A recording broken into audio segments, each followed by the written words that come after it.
वास्तुपद तीर्थ तथा अजागृहा देवी की महिमा और एक ब्राह्मण का रोगों से उद्धार। सूत जी कहते हैं, कात्यायन ने हाटकेश्वर क्षेत्र में वास्तुपद नामक उत्तम तीर्थ का निर्माण किया, जो मनुष्यों की समस्त कामनाओं को देने वाला है।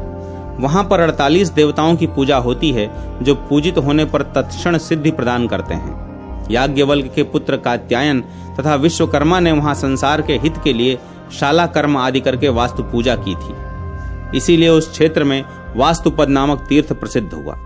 उसके दर्शन करने पर मनुष्य पाप से तथा कर्मनाश के दोष से छूट जाता है। घर में जो शिला, कुत्सित पद और कुवास्तु जनित दोष होते हैं, वे उस तीर्थ के दर्शन से मिट जाते हैं। वैशाख शुक्ल तृतीया को रोहिणी नक्षत्र में महात्मा कात्यायन ने उस वास्तुपद की प्रतिष्ठा की थी।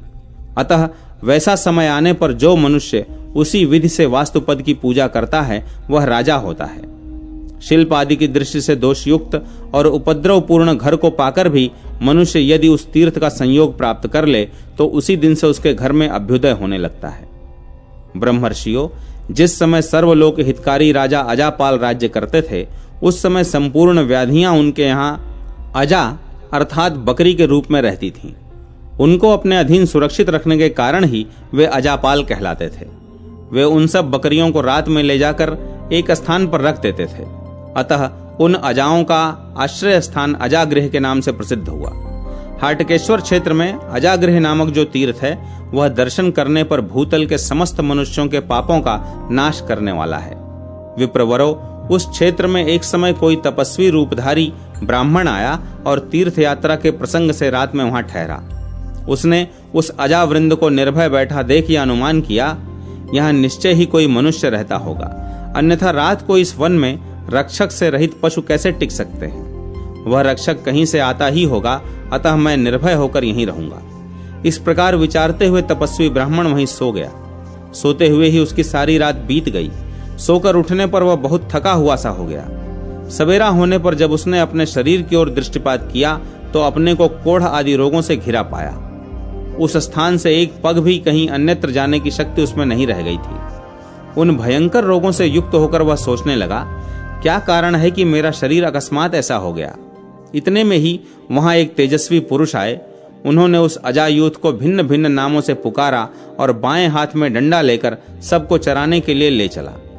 इसी समय उनकी दृष्टि भय और रोगों से घिरे हुए उस ब्राह्मण पर पड़ी, जो कहीं भी जाने में असमर्थ था। तब राजा ने आदर पूर्वक पूछा, द्विज श्रेष्ठ, तुम कौन हो जो इस दशा में इस स्थान पर आए हो? मेरे राज्य में तो कहीं किसी के भी कोई रोग नहीं है। तुमने भी मेरा नाम सुना होगा। मैं ही राजा अज हूं। लोगों के हित के लिए मैं समस्त रोगों को अजा के रूप में एकत्र करके उनकी रखवाली करता हूं। तुम्हारे शरीर में जो रोग है उसे बताओ, जिससे मैं उस रोग को भी बांध लूं। ब्राह्मण ने कहा, राजन, मैं तीर्थ यात्रा में तत्पर होकर समस्त भूमंडल का भ्रमण करता हूं। क्रमशः घूमता हुआ इस हाटकेश्वर क्षेत्र में आया हूं। इन पशुओं को देखकर यहाँ किसी मनुष्य के भी स्थित होने की संभावना करके रात में यहीं इनके समीप सो गया था। सवेरा होने पर जब अपने शरीर की ओर देखता हूं, तब यह कोढ़ आदि रोगों से घिरा हुआ है। नृपश्रेष्ठ, ऐसा होने का क्या कारण है? इसे मैं ठीक ठीक नहीं समझ सका। अब जिस प्रकार मेरा शरीर निरोग हो, वह उपाय करो। तब राजा अजापाल ने उन रोगों से कहा, किसने मेरी आज्ञा भंग की है? रोग बोले, राजन, इस कार्य में आप हम लोगों पर कोप न करें। इस ब्राह्मण के शरीर में राजयक्ष्मा, कोढ़ और खुजली, इन 3 रोगों का आवेश हुआ है। ये तीनों ही संसर्गज रोग हैं। इनमें से प्रथम 2 रोग तो अमिट हैं। इन दोनों के लिए ब्रह्मा जी का शाप है, जिससे इनकी निवृत्ति नहीं होती। अतः इस विषय में जो आपको उचित प्रतीत हो सो करो। इस ब्राह्मण ने स्वयं ही इन तीनों अजाओं का स्पर्श कर लिया था, अतः जब तक इसका शरीर रहेगा, वे 2 रोग तो अवश्य बने रहेंगे। यह सुनकर राजा अजापाल भी वहीं ठहर गए और उस ब्राह्मण से बोले, विप्रवर, तुम्हें भय नहीं करना चाहिए। इस भयंकर रोग से तुम्हारी रक्षा मैं करूंगा। ऐसा कहकर राजा ने बड़ी भारी तपस्या की। वे भक्ति पूर्वक दिन रात उस क्षेत्र की देवी की आराधना करने लगे। मुंड, अथर्वशीर्ष, क्षेत्रपाल सूक्त तथा वास्तु सूक्त के मंत्रों द्वारा देवी की स्तुति करते हुए सरसों, लाल फूल, गुग्गुल और धूप की आहुति देते थे। तत्पश्चात नील रुद्र का विशेष रूप से जप करते थे।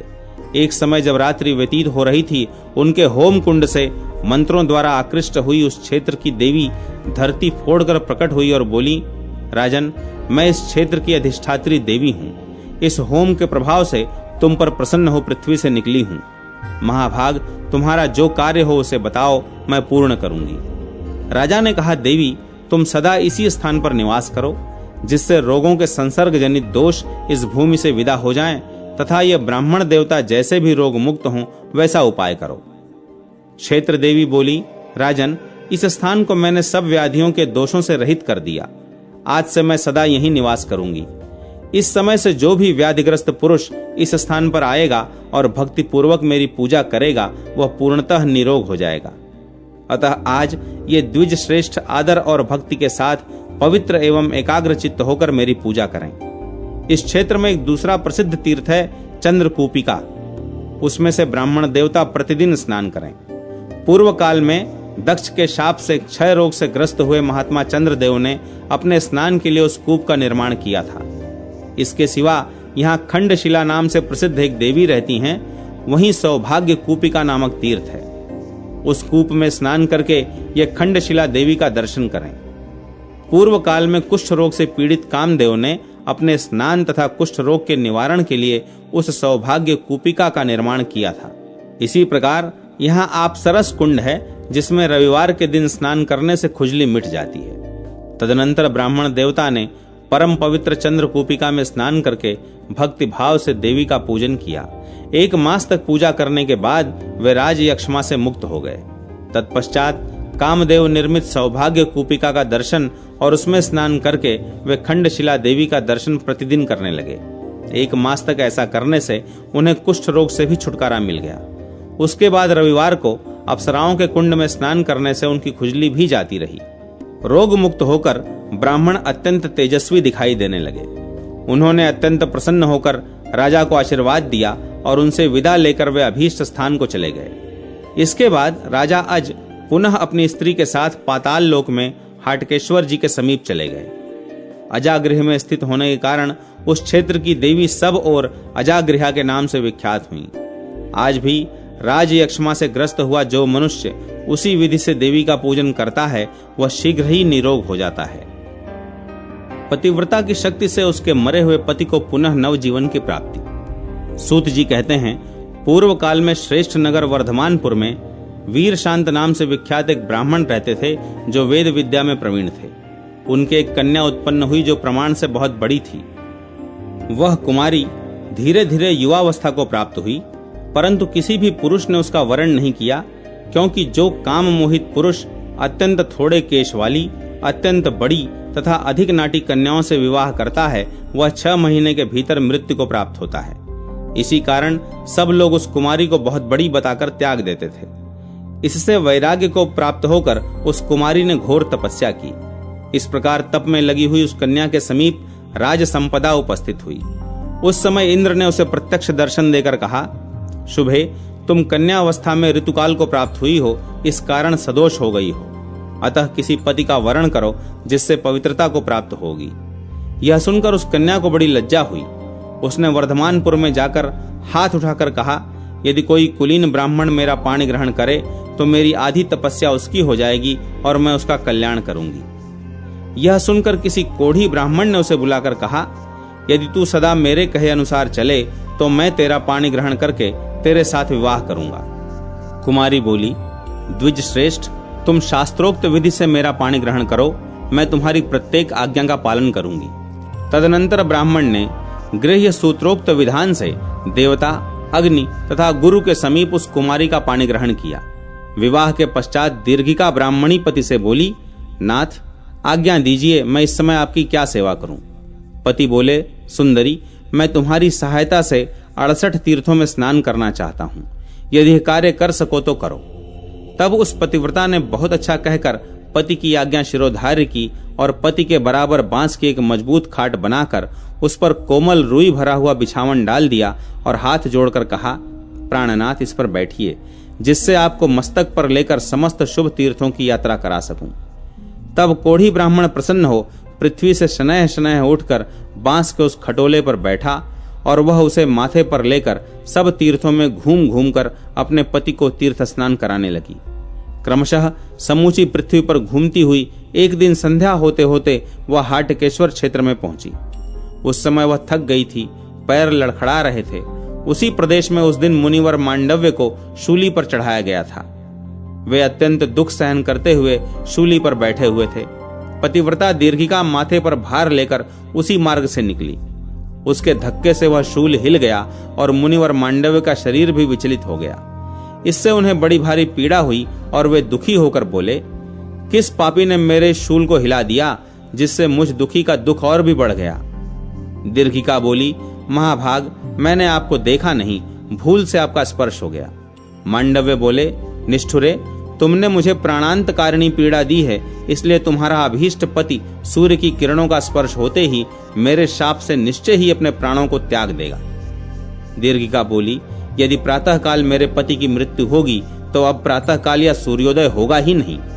ऐसा कहकर दीर्घिका धरती पर बैठ गई और बांस के खटोले में बैठे पति को उसने माथे पर से उतार दिया। उस समय कोढ़ी ने कहा, प्रिय, मुझे प्यास लग रही है, अतः पीने के योग्य शीतल जल ले आओ। इतना सुनते ही वह पति की आज्ञा का पालन करने के लिए उत्सुक हो पानी लाने के लिए इधर उधर घूमने लगी, किंतु अंधकार में उसे कहीं भी जल नहीं दिखाई दिया। तब उसने पृथ्वी पर आघात किया और मांडव्य मुनि के देखते देखते निर्मल एवं स्वादिष्ट जल निकल आया। फिर परिश्रम से कष्ट पाते हुए अपने पति को उस जल से स्नान कराया और उन्हें जल पिलाकर स्वयं भी पिया। उस समय पतिव्रता के भय से सूर्यदेव उदित नहीं हुए। इससे प्रातः काल आने में बहुत विलंब हुआ। रात्रि को बहुत बड़ी होती देख यज्ञ कर्म करने वाले शांत चित्त ब्राह्मण बहुत दुखी हो गए। देवता यज्ञ भाग से वंचित होकर बड़े कष्ट में पड़ गए और सूर्य नारायण के निकट जाकर बोले, दिवाकर, आपका उदय क्यों नहीं होता? देखिए, आपके बिना संपूर्ण जगत व्याकुल हो रहा है। सूर्यदेव ने कहा, देवताओं, मैंने पतिव्रता के आदेश से अपना उदय रोक रखा है, अतः आप सब लोग उसके पास जाकर मेरे उदय के लिए अनुरोध करें। उसकी आज्ञा होने पर मैं सुख पूर्वक उदय हो जाऊंगा। 1,00,000 अश्वमेघ यज्ञों के अनुष्ठान से जो फल प्राप्त होता है, उसी को स्त्री केवल पातिव्रत्य धर्म के पालन से प्राप्त कर लेती है। यह सुनकर सब देवता उस उत्तम क्षेत्र को गए और दीर्घिका के सम्मुख खड़े हो कोमल वचनों से बोले, पतिव्रते, तुमने जो सूर्य का उदय रोक दिया सो अच्छा नहीं किया, क्योंकि इससे पृथ्वी पर शुभ कर्मों का अनुष्ठान रुक गया है। अतः शुभे तुम आज्ञा दे दो, जिससे सूर्य देव उदित हों। दीर्घिका बोली, मांडव्य मुनि ने अकारण मेरे पति को शाप दिया है। जब मेरे पति ही नहीं रहेंगे तब मुझे सूर्योदय से, यज्ञ से, श्राद्ध से और दान आदि से क्या प्रयोजन है। तब सब देवता एक दूसरे की ओर देखकर दीर्घिका से बोले, भद्रे, सूर्य का उदय होने दो, तुम्हारे प्रिय पति की भी मृत्यु हो जाए और ये मुनीश्वर मांडव्य भी सत्यवादी हो जाएं। इसके बाद हम शीघ्र ही मृत्यु के मार्ग में गए हुए तुम्हारे पति को पुनः जीवित कर देंगे। उस समय तुम्हारे पति की अवस्था 25 वर्ष की सी हो जाएगी और तुम बड़े सुंदर रूप में अपने पति का दर्शन करोगी तथा तुम भी 15 वर्ष की सी अवस्था से युक्त एवं कमल के समान नेत्रों वाली होकर स्वेच्छानुसार मर्त्यलोक में सुख का उपभोग करोगी। और ये पाप रहित मुनिवर मांडव्य भी शूल भेद की पीड़ा से मुक्त होकर सुख के भागी होंगे। तब दीर्घिका ने बहुत अच्छा कहकर देवताओं की बात मान ली। उसके हाँ कहते ही भगवान सूर्य बड़े वेग से उदित हुए। सूर्य की किरणों का स्पर्श होते ही कोढ़ी ब्राह्मण की मृत्यु हो गई, किंतु देवताओं के हाथों का स्पर्श पाकर पुनः वह उठ खड़ा हुआ। उसकी अवस्था 25 वर्ष की सी दिखाई दे रही थी। जान पड़ता था दूसरे कामदेव ही आ गए हैं। उसे अपने पूर्व जन्म की सब बातों का स्मरण था, अतः इस नूतन जन्म से उसे बड़ा हर्ष हो रहा था। दीर्घिका भी भगवान शंकर का स्पर्श पाकर दिव्य लक्षणों से लक्षित युवती हो गई। उसके नेत्र कमल दल के समान शोभा पा रहे थे और मुख चंद्रमा के समान मनोहर प्रतीत होता था। तदनंतर देवताओं ने मांडव्य मुनि को शूली से उतार कर कहा, मुने, आपने जो शाप दिया था वह आपका वचन सत्य किया गया। सूर्य की किरणों के स्पर्श से वह कोढ़ी ब्राह्मण मर गया। तत्पश्चात पुनः हमने इस स्त्री के साथ उसे तरुण जीवन प्रदान किया है, अतः अब आप अपने आश्रम को पधारें और हमसे वर मांगे। शूली तीर्थ और दीर्घिका तीर्थ का प्राकट्य, मांडव्य मुनि का धर्मराज को शाप देना और उनके शूली पर चढ़ने का कारण। मांडव्य जी ने कहा, सुरश्रेष्ठ गण, मैं आप लोगों से वर ग्रहण करूंगा, परंतु ये धर्मराज मेरे एक प्रश्न का निर्णय करें। संसार में समस्त प्राणियों के लिए सुख और दुख के रूप में उनके पूर्व जन्म का शुभाशुभ कर्म ही उपस्थित होता है। यह सर्वथा सत्य सिद्धांत है। मैंने इस लोक या परलोक में कौन सा पातक किया है जिससे मुझे ऐसी वेदना प्राप्त हुई और किसी प्रकार भी मृत्यु नहीं हुई। धर्मराज ने कहा, विप्रवर, तुमने दूसरे शरीर में बचपन के समय तीखे शूल के अग्रभाग से पृथ्वी के एक जीव को बींधा था। यही एक पाप तुमसे हुआ है, इसके सिवा दूसरा कोई थोड़ा सा भी पाप नहीं दिखाई देता, इसीलिए तुम्हें इस दशा में डाला गया है। सूत जी कहते हैं, धर्मराज की यह बात सुनकर मांडव्य मुनि को बड़ा रोष हुआ। तब मांडव्य ने अपने सामने खड़े हुए धर्मराज से कहा, धर्म, तुमने मेरे थोड़े से अपराध के लिए महान दंड दिया है, अतः मेरा शाप ग्रहण करो। तुम मानव शरीर पाकर शूद्र योनि में स्थित हो जाति संहार जनित महान दुख का उपभोग करोगे, तथा आज से मैंने समस्त देहधारियों के लिए व्यवस्था कर दी कि 8 वर्ष से ऊपर का मनुष्य ही अपने निंदित कर्म के कारण दंड का भागी होगा। ऐसा कहकर मांडव्य मुनि शूली की पीड़ा से मुक्त हो अभीष्ट दिशा की ओर चल दिए। उन्हें जाते देख सब देवताओं ने कहा, भगवान, धर्मराज तो केवल न्याय करते हैं, अतः आप उन्हें शाप के द्वारा शूद्र न बनावें, आप इनके ऊपर कृपा प्रसाद करें। मांडव्य ने कहा, मैंने जो बात कह दी वह मिथ्या नहीं हो सकती। निश्चय ही ये धर्मराज शूद्र योनि में पड़ेंगे, तथापि शूद्र योनि में रहते हुए भी इन्हें उत्तम ज्ञान की प्राप्ति होगी और यह पुनः परम उत्तम धर्मराज पद को प्राप्त कर लेंगे। इन्हें इसी क्षेत्र में रहकर शांत भाव से भगवान शंकर की आराधना करनी चाहिए। महादेव जी के प्रसाद से इन्हें शीघ्र मोक्ष प्राप्त होगा, और यदि आप लोग मुझे वर देना ही चाहते हैं तो यह शूली आज मेरे स्पर्श से धर्मदायक तीर्थ बन जाए। देवता बोले, जो प्रातः काल उठकर इस शूली का स्पर्श करेगा वह इस लोक में पातक से मुक्त हो जाएगा। मांडव्य मुनि से ऐसा कहकर इंद्र आदि देवता पति सहित उस पतिव्रता से आदर पूर्वक बोले, पतिव्रते, तुम्हारे मन में जो इच्छा हो उसके अनुसार वर मांगो। पतिव्रता बोली, देवेश्वरो, इस स्थान में मेरे द्वारा जो गड्ढा बनाया गया है वह तीनों लोकों में दीर्घिका तीर्थ के नाम से विख्यात हो। देवताओं ने कहा, आज से लेकर तुम्हारे कथनानुसार यह गड्ढा तीनों लोकों में दीर्घिका तीर्थ के नाम से विख्यात होगा। जो मनुष्य इसमें श्रद्धा पूर्वक स्नान करेंगे वे यदि अपुत्र होंगे तो पुत्रवान हो जाएंगे और अपने वंश की वृद्धि करेंगे। पतिव्रता से ऐसा कहकर सब देवता स्वर्ग लोक को चले गए। सुंदरी पतिव्रता भी अपने उसी प्रियतम पति के साथ रहकर सुख भोगने लगी। अंतिम अवस्था आने पर उसने हाटकेश्वर क्षेत्र में अपने दीर्घिका तीर्थ का सेवन किया। तदनंतर कालवश अपने पति की मृत्यु हुई देख उसने भी शरीर त्याग दिया और पति के साथ वह भी ब्रह्मलोक को चली गई। इस प्रकार मैंने यह दीर्घिका तीर्थ का वर्णन किया है। ऋषियों ने पूछा, सूत जी, परम तपस्वी मुनिश्रेष्ठ मांडव्य को किसने और किस कारण से शूली पर चढ़ाया था? सूत जी ने कहा, महर्षियों, पूर्व काल में मांडव्य मुनि बड़ी श्रद्धा के साथ तीर्थ यात्रा करते हुए इस क्षेत्र में आए थे। वहां विश्वामित्र संबंधी पावन तीर्थ में जाकर उन्होंने पितरों का तर्पण किया और सूर्योपस्थान करते हुए विभ्राट इत्यादि सूर्य देवता संबंधी सूक्त का पाठ करने लगे। इसी समय कोई चोर किसी का धन चुराकर भागा और उसी ओर आ निकला। उस चोर का पीछा करते हुए कोई दूसरा मनुष्य भी उसके पीछे ही लगा हुआ वहां आया। तब चोर ने मुनीश्वर को मौन देखकर वह धन उनके आगे रख दिया और स्वयं किसी गुफा के भीतर जा छिपा। इतने में ही उस धन को वापस लेने के लिए बहुत से मनुष्य वहां एकत्र हो गए। उन्होंने मुनि के आगे धन का वह गट्ठर देखकर पूछा, महाभाग, इस मार्ग से कोई चोर यह धन लेकर आया है, बताइए वह किस मार्ग से निकला है? मांडव्य जी यह जानते हुए भी कि चोर गुफा में छिपा है कुछ भी नहीं बोले, मौन व्रत में ही तत्पर रहे। बार बार पूछे जाने पर भी जब मुनि कुछ नहीं बोले तब सब ने आपस में सलाह करके यह निश्चय किया कि अवश्य यही चोर है। हम लोगों को अपने पीछे लगा देखकर अब साधु बनकर बैठ गया है। वे सब के सब दुरात्मा आभीर थे। उन्होंने पूर्वाक्त निश्चय करने के बाद फिर कुछ विचार नहीं किया। मुनि को तत्काल ले जाकर वन के भीतर शूली पर चढ़ा दिया। इस प्रकार मांडव्य मुनि को निर्दोष होते हुए भी अपने पूर्व कर्म के परिणाम से शूली प्राप्त हुई। अन्न और जल के दान की महत्ता। अन्नदान के बिना वसुषेण को स्वर्ग में भी कष्ट होना तथा सत्यसेन द्वारा स्थापित मिष्ठान्न देवी की महिमा।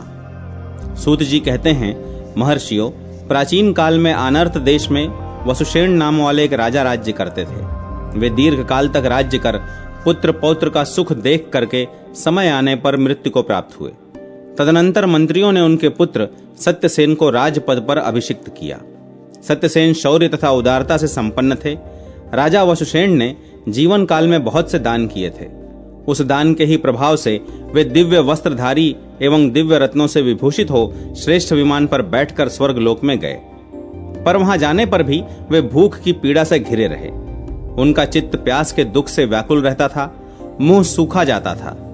उन्होंने इंद्र के निकट जाकर कहा, सुरश्रेष्ठ, मुझे भूख प्यास कष्ट दे रही है, इसका क्या कारण है, बताइए। शचीपते, भूख से अत्यंत पीड़ित रहने वाले पुरुष को इन दिव्य आभूषणों, वस्त्रों और विमान आदि से क्या सुख मिलता है? इंद्र बोले, राजन, तुमने असंख्य दान दिए हैं, परंतु कभी किसी को अन्न अथवा जल नहीं दिया है। इस कारण तुम स्वर्ग में भूखे प्यासे रहते हो। जो इस लोक और परलोक में सनातन तृप्ति की इच्छा रखता हो, उसे सदा दक्षिणा सहित अन्न और जल का दान करना चाहिए।